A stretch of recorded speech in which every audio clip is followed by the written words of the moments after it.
Tension పడకు. నీకోసం వాడు కోడల్ని తీసుకురాలేడా? పెళ్లి చేసుకునే పనికి మనలోడు ఎవర్రా?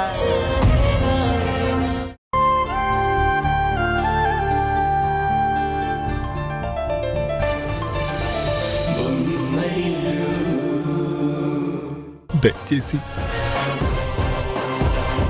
ఈ విషయం నా భార్యకు చెప్పొద్దు.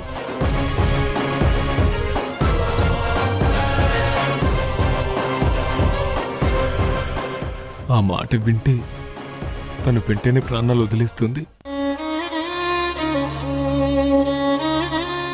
ఓకే ప్రభు గారు.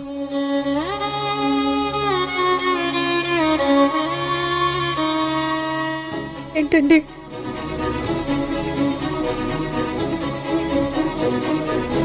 ఆ కన్నీళ్ళేంటండి? డాక్టర్ ఏమన్నారు? మన మురారికి ప్రాబ్లం ఏం లేదు కదా? పెద్ద ప్రాబ్లం లేదన్నారు. గాయం తగ్గగానే ఇంటికి పంపిస్తామని చెప్పారు. కాకపోతే వాడిని కొన్ని రోజులు అబ్జర్వేషన్లో ఉంచితే మంచిదని చెప్పారు. దానికి నేను సరే అన్నాను, అంతే. తరుణ్ గారు, డాక్టర్ చెప్పింది అంతేనా? మీరైనా నిజం చెప్పండి. అవును సునంద గారు, ప్రభు చెప్పింది నిజం. మీరేం కంగారు పడకండి. త్వరలోనే మురారి మళ్ళీ ఎప్పట్లా చలాకీగా అవుతాడు. అవును సునంద, నేను చెప్పింది నిజం. పద, మన బిల్లొకసారి మురారిని చూసేద్దాం. పద.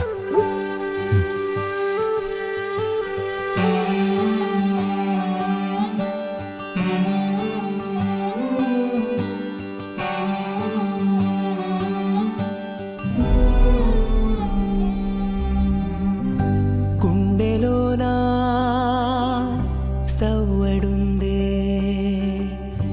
గొంతులోనా ప్రాణముందే.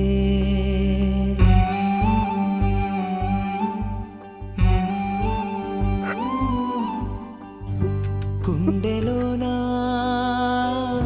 సవ్వడుందే, గొంతులోనా ప్రాణముందే. ఊపిరి మాత్రం ఉన్న పళంగా పోతున్నట్టుందే. ఉక్కిరి బిక్కిరి చేసే బాధే చుట్టుముట్టిందే.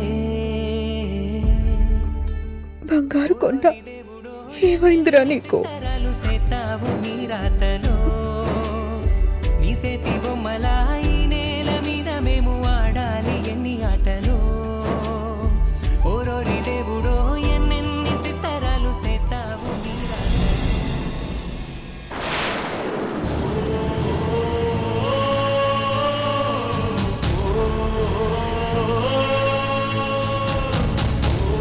నేను రిపోర్ట్స్ అన్ని ప్రాపర్గా చెక్ చేశాను. బాబుకి వైట్ బ్లడ్ సెల్స్ చాలా ఎక్కువగా ఉన్నాయి.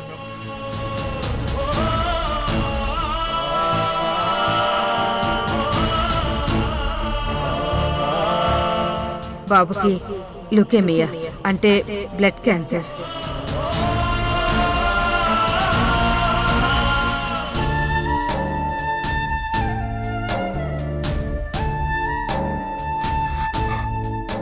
రేపటి మా ఆశలకి ప్రాణం పోయాల్సిన మురారి ఇప్పుడు వాడి ప్రాణం కాపాడుకోవడం కోసం పోరాటం మొదలుపెట్టాడు. మురారికి వచ్చిన ఈ జబ్బు గురించి ఇప్పుడు హారికకు చెప్పాలా, లేక ఈ నిజాన్ని తన దగ్గర దాచాలా? ఒకవేళ చెప్పేస్తే మురారి అనారోగ్యం గురించి తెలిసిన హారిక తట్టుకుంటుందా, లేక దాచేస్తే